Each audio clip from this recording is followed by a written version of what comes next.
அருட்பெரும் ஜோதி துணை. அன்பான சித்திகம் நேயர்கள் அனைவருக்கும் எனது வணக்கமும் வாழ்த்துக்களும். இன்றைக்கி நம்ம பார்க்க போகிறது பார்த்திங்கன்னா புதினா பற்றி தான் பார்க்க போகிறோம். புதினாவில் வரக்கூடிய பூச்சிகள், புழுக்கள் இதெல்லாம் எப்படி நம்ம கவனிக்கணும், அதை எப்படி பார்த்து அதை நீக்கிட்டு பயன்படுத்துறது, இதெல்லாம் நம்ம இன்றைக்கி பார்க்க போகிறோம். அது மட்டும் இல்லாமல் புதினாவை என்னென்னலாம் செய்முறைகளில் நம்ம பயன்படுத்தலாம். ஏன்னா நம்ம பொதுவாக சட்னி செய்யறதுக்கும் புதினா பார்த்திங்கன்னா பிரியாணியில் போடுறாங்க, இந்த மாதிரி பயன்படுத்துகிறாங்க. அதுக்கப்புறம் புதினா சாதம் செய்வாங்க. இந்த மாதிரி உணவாக புதினாவை நிறையா பயன்படுத்த அதோடைய வாசனைக்காகவும் அது ரொம்ப விரும்பி மக்கள் பயன்படுத்துகிறாங்க. இதில் நம்ம புதினாவுடைய நன்மைகள் வேறு எப்படிலாம் இந்த புதினாவை பயன்படுத்தலான்றதை இன்றைக்கி பார்ப்போம். சரி, இயற்கையாக பார்த்திங்கன்னா இயற்கையான உரங்கள் போட்டு நம்ம வீட்டு தோட்டத்துலேயே நம்ம புதினாவை ரொம்ப எளிதாக வளர்க்க முடியும். அது இல்லை, தோட்டம் இல்லைன்றவங்க நம்ம வீட்டு மாடியில் தொட்டிகள் வச்சு அந்த தொட்டிகளில் மண் நிரப்பி நம்ம கடையிலேருந்து வாங்கக்கூடிய புதினா இலையெல்லாம் நீக்கிய பிறகு அந்த காம்புகள் இருக்கு இல்லையா, அந்த குச்சியை எடுத்து அதில் இன்செர்ட் பண்ணி மண்ணில் சொருவி தண்ணி ஊற்றி நம்ம வளர்த்தோம் அப்படின்னா புதினா நல்லா இலை விட்டு வளரும். இது வேகமாக நல்லா வளரக்கூடிய ஒரு செடி தான். கடுமையான வெயில் நேரத்தில் கூட நம்ம பராமரித்து வளர்த்தோம் அப்படின்னு சொன்னால் கோடை காலத்தில் கூட நம்மளுக்கு புதினா நல்ல விளைச்சலை கொடுக்கும்.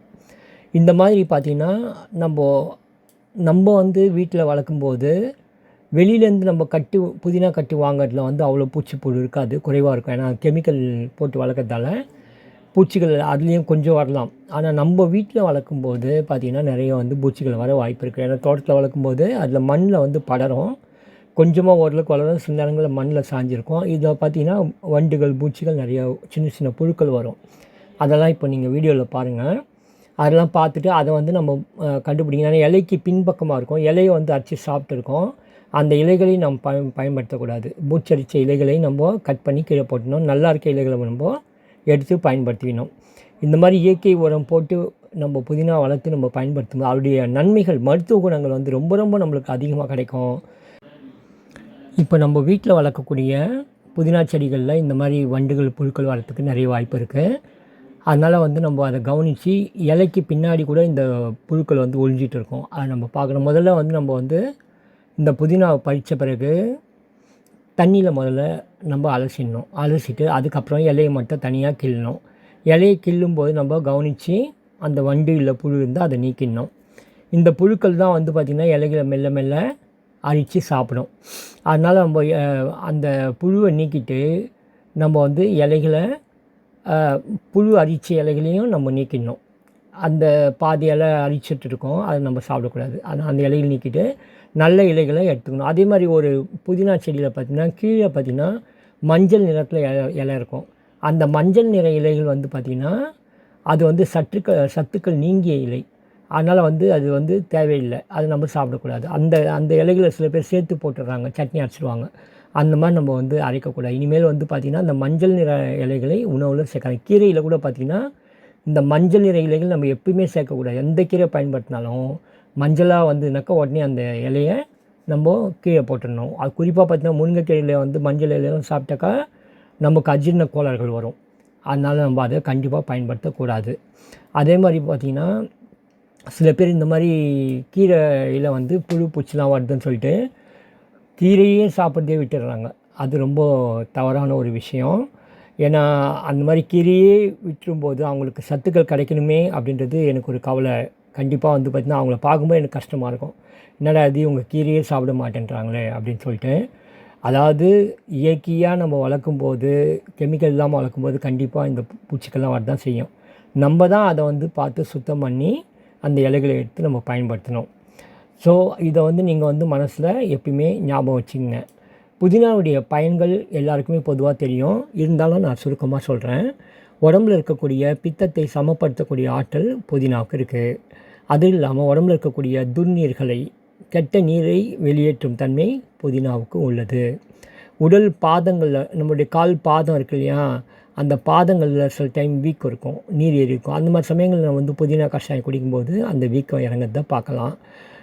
நீர் கோர்த்துக்கும். இப்போ தொடர்ந்து ஜேர்னி பண்ணும்போது பார்த்திங்கன்னா ரொம்ப நேரம் கால் தொங்க விட்டுன்னு இருந்தேனாக்கா அப்போ கால் வீங்கும். அப்போ வந்து நம்ம வந்து பசலைக்கீரை, புதினாக்கீரை இவைகள்லாம் சாப்பிடும்போது ஆட்டோமேட்டிக்காக வந்து அந்த வீக்கத்தை அது நிவர்த்தி பண்ணும். அதே மாதிரி வந்து பார்த்திங்கன்னா, வீக்கங்கள் போக்கிறது போலவே அஜீரண கோளாறுகளையும் புதினா நீக்கும். தோல் ஆரோக்கியத்தை அதிகப்படுத்தும். ஸ்கின்னில் ஏதாவது பிம்பிள்ஸ் மாதிரி கட்டி மாதிரிலாம் வந்ததுனாக்கா அதை தடுக்கக்கூடிய சரி செய்யக்கூடிய ஆற்றல் புதினாக்கு இருக்குது. அதே மாதிரி நுரையீரலுக்கு சக்தி கொடுக்கக்கூடியது. அதே மாதிரி பார்த்திங்கன்னா, கொத்தமல்லி கூட சேர்த்து சாப்பிடும்போது கல்லீரலுடைய நச்சுக்களை வெளியேற்றி உடலுக்கு நன்மை செய்யும். சரி, ஓகே. இப்போ வந்து நம்ம எப்படிலாம் புதினாவை பயன்படுத்தலாம் வாங்க பார்க்கலாம். அதாவது ஜென்ரலாக நம்ம சட்னி, சாதத்தில் போடுறது இதெல்லாம் இல்லாமல் புதினாவை வந்து எப்படி குடிநீர்னால் கஷாயத்தை தான் நம்ம குடிநீர் சொல்கிறோம். அதை வந்து குடிநீர் பானம்னு சொல்லுவாங்க. ஒரு அருமையான புதினா பானம் எப்படி செய்யுதுன்னு பார்க்கலாம் வாங்க. புதினா இலைகளை ஒரு 20 எண்ணிக்கை அளவு எடுத்துக்கோங்க. அதை வந்து ஒரு 100 மில்லி தண்ணியில் போட்டு கொதிக்க வச்சு, கொதிக்கும்போது அதில் ஒரு 20 சொட்டு எலுமிச்சம்பழ சாறு விடுங்க. பிறகு இறக்கி வடிகட்டி ஒரு ஸ்பூன் அளவு பனங்கல்கண்டு தூள் போடுங்க. சிறிதளவு ரொம்ப கொஞ்சோண்டு இந்துப்புத்தூள், அப்படி இல்லையா வறுத்து தூள் பண்ணி வச்சுருக்க சாதாரண உப்புத்தூள் அதை வந்து சேர்த்துங்க. இதை நல்லா கலக்கி குடித்து பாருங்கள். இதுதான் வந்து வெல்கம் ட்ரிங்க்ஸாக பெரிய 5 ஸ்டார் ஹோட்டலில் கொடுக்குறாங்க. ஸோ இதை சூடாக சாப்பிடும்போது ஒரு அற்புதமான வாசனை, ஒரு மறக்க முடியாத சுவை நம்மளுக்கு கிடைக்கும். கண்டிப்பாக அதை குடிக்கும்போது நம்மளுக்கு ஒரு மகிழ்ச்சி ஏற்படுத்தும். இதையே ஆற வச்சு ஃப்ரிட்ஜில் வச்சு குளிர வச்சும் தராங்க. ஆனால் அது உடம்புக்கு அவ்வளோ நல்லது இல்லை. அது சில பேருக்கு வந்து ஒத்துக்காது, தலைவலி கூட உருவாக்கும். எலுமிச்சம்பழத்தை வந்து கூலிங்காக குடித்தோம் அப்படின்னு சொன்னால் அது உடம்புக்கு தீமை விளைவிக்கும். அதனால் எலுமிச்சம்பழத்தை சூடாக்கும் போது அதோட தேன் கலந்து சாப்பிடும்போது கண்டிப்பாக எலுமிச்சம்பழம் எதிர்மறையாக வேலை செய்யும். அதாவது குளிர்ச்சிப்படுத்தாமல் அது என்ன பண்ணுன்னா, உடம்பில் இருக்கக்கூடிய எலுமிச்சம்பழம் பொதுவாக பார்த்திங்கன்னா உடலில் இருக்கக்கூடிய நச்சுக்களை வெளியேற்ற வேலை தான் செய்யும். ஆனால் அப்படி வேகமாக செய்யும்போது தான் நிறைய பேருக்கு தலைவலி ஜுரம்லாம் வருது காரணம்.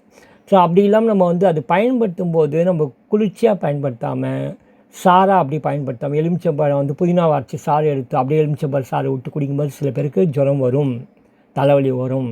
அதனால் நம்ம எப்படி பயன்படுத்தலாம்னாக்கா, நீங்கள் கொதிக்க வைத்து பயன்படுத்தினால் எலுமிச்சம்பழ சாறை சூடான புதினா பானத்தில் இதை ஊற்றி மிக்ஸ் பண்ணி நல்லா சூடாக்கி குடிக்கும்போது எலுமிச்சையால் நமக்கு தலைவலி ஜுரம் வராமல் எலுமிச்சம்பழம் செய்யக்கூடிய வேலையும் செய்யும். அது நன்மையும் தரும், பித்தத்தையும் நீக்கும், உடலுக்கு சுறுசுறுப்பையும் புத்துணர்ச்சியும் கொடுக்கும், கல்லீரலுக்கும் நன்மை செய்யும், ரத்தத்திற்கும் சக்தியை கொடுக்கும். சரி, இது பார்த்தோம். அடுத்ததாக பார்த்திங்கன்னா ஒரு மெத்தடு. புதினா ஒரு அரை கைப்பிடி, கொத்தமல்லி ஒரு அரை கைப்பிடி, இஞ்சி தோல் நீக்கி ஒரு துண்டு, ஒரு 2-3 பூண்டு பற்கள் இதை சேர்த்து நம்ம மிக்சியில் வந்து போட்டு கொஞ்சமாக உப்பு போட்டு நம்ம இதை அரைச்சி வடிகட்டி காய்ச்சி அதுக்கப்புறமா கொதிக்கும்போது எலுமிச்சம்பழ சாறு விட்டு நம்ம பருகலாம். இதில் தேன் நம்ம கலந்து பருகினால் ரொம்ப சுவையாக இருக்கும். அது வந்து இந்த பானம் வந்து பார்த்திங்கன்னா கல்லீரலுடைய நச்சுக்களை வெளியேற்றும், தோல் நோய்களை குணப்படுத்தும், இரத்த அழுத்த நோயாளிகளுக்கு நன்மை செய்யும். புதினாவை வந்து சட்னி அரைப்பது போல் நம்ம வந்து செய்கிறோம் இல்லையா, அதுலேயே கொஞ்சம் வித்தியாசமாக வெறும் புதினா, புளி, உப்பு எல்லாம் தாளித்து போட்டு சட்னி பண்ணுவாங்க ஜென்ரலாக. அந்த மாதிரி இல்லாமல் தேங்காய் போட்டும் சட்னி பண்ணுவாங்க. அதிலே ஒரு இந்த மெத்தடில் நீங்கள் பண்ணி பாருங்கள். அதாவது புதினா ஒரு கைப்பிடி, கொத்தமல்லி ஒரு கைப்பிடி, கருவேப்பிலை ஒரு அரை கைப்பிடி, இஞ்சி, பச்சை மிளகாய், பூண்டு, உப்பு, கொஞ்சமாக புளி இதெல்லாம் வச்சு நம்ம நெய்யில் தாளித்து இதை வந்து சேர்த்து மிக்சியில் அரைச்சி இதை தேங்காய் சேர்த்தும் பயன்படுத்தலாம், தேங்காய் புளி சேர்க்காமல் எலுமிச்சை சாறு விட்டும் பயன்படுத்தலாம்.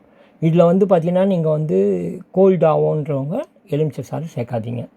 மற்றபடி மற்ற எல்லாத்தையும் சேர்த்து அரைச்சி அதை வேண்டிய அளவுக்கு தண்ணி விட்டு நன்றாக கலந்து தோசை, இட்லிக்கெல்லாம் நம்ம தொட்டுட்டு சாப்பிடும்போது ரொம்ப அருமையான சுவையாக இருக்கும்.